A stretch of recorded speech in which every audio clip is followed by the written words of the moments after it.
أعوذ بالله من الشيطان الرجيم بسم الله الرحمن الرحيم الحمد لله رب العالمين والصلاة والسلام على أشرف الأنبياء والمرسلين حبيبنا وصفينا أبو القاسم محمد صلى الله عليه وآله وسلم.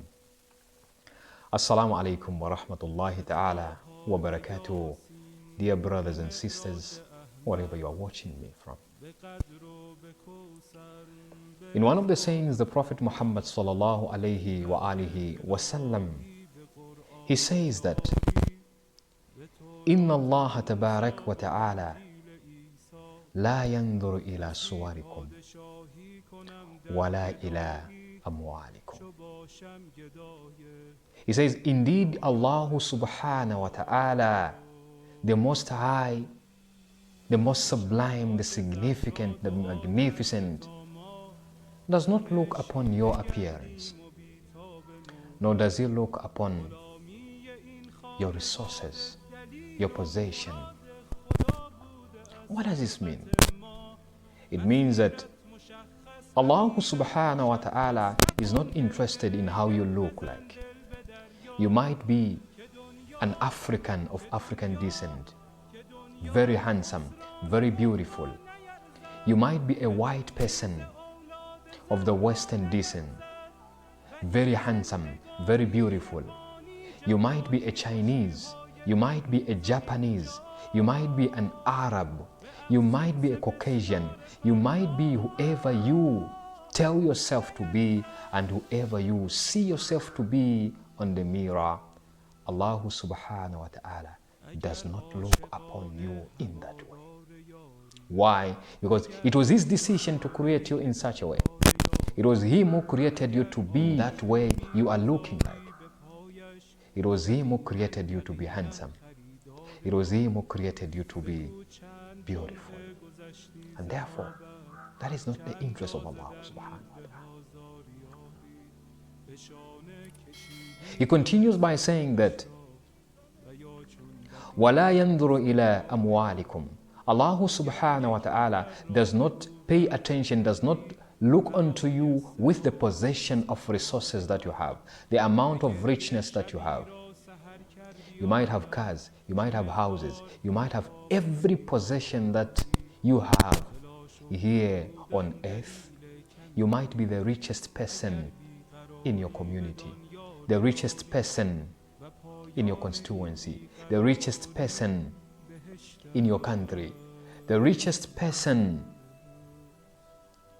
in the continent, and the richest person all over the world. But Allah subhanahu wa ta'ala does not see you to be rich in that way.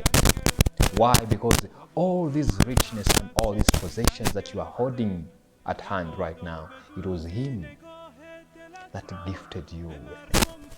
It was him that granted you that.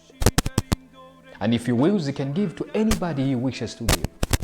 He can give to anyone that he wants to give those possessions and those riches that you have got. So Allah subhanahu wa ta'ala does not look at that. In this hadith, in this saying, the Prophet Muhammad sallallahu alayhi wa sallam, he continues by saying, وَلَكِنْ يَنْظُرُ إِلَىٰ قُلُوبِكُمْ وَإِلَىٰ أَعْمَالِكُمْ. But therefore, Allah subhanahu wa ta'ala, he looks at you upon what you have into your heart, within yourself. Your hearts, this is what is very important to Allah subhanahu wa ta'ala. Why? Because everything that you do, everything that you possess, everything that comes out of you begins from the heart. Begins from what you think. Begins from how you apply within yourself and you take it outside. This is what Allah subhanahu wa ta'ala looks at when he looks at you. And he says that he also looks at what you do. You are amal, your deeds. Your deeds are going to determine what kind of a human being are you. Believe you me, my brothers and sisters, wherever you are watching me from, when you die, you are not going to go with the possession of the richness that you have. When you die, you are not going to be as handsome as you might see yourself. This body, it becomes rotten. No matter how beautiful you are, it will be rotten and it will be eaten by the insects of the ground, the insects of the earth. You get back to where you came from.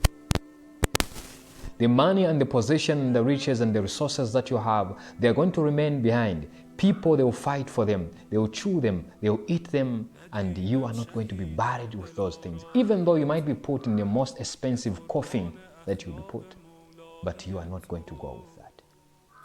All that is going to remain behind. And therefore, in this hadith, the Prophet, the Holy Prophet, he says that Allah subhanahu wa ta'ala looks upon your heart and he also looks upon your deeds. What is the communication that you have with the people? When you are given the trust, do you hold on to that trust? Do you give the people the trust they need when they give that trust?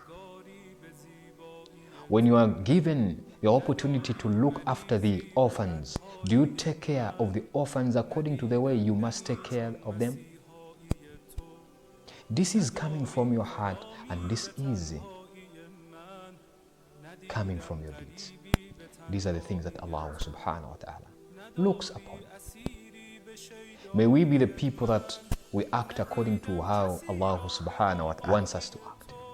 May we be the people that we live with the best kind of acts and the best kind of a'mal that we should do, so that when we die, we find ourselves in the best position and the better position, and that Allah subhanahu wa ta'ala should love us more and give us more of what is from His blessings. Assalamu alaikum wa rahmatullahi ta'ala wa barakatuh. إن الله وملائكته يصلون على النبي يا أيها الذين آمنوا صلوا عليه وسلموا تسليما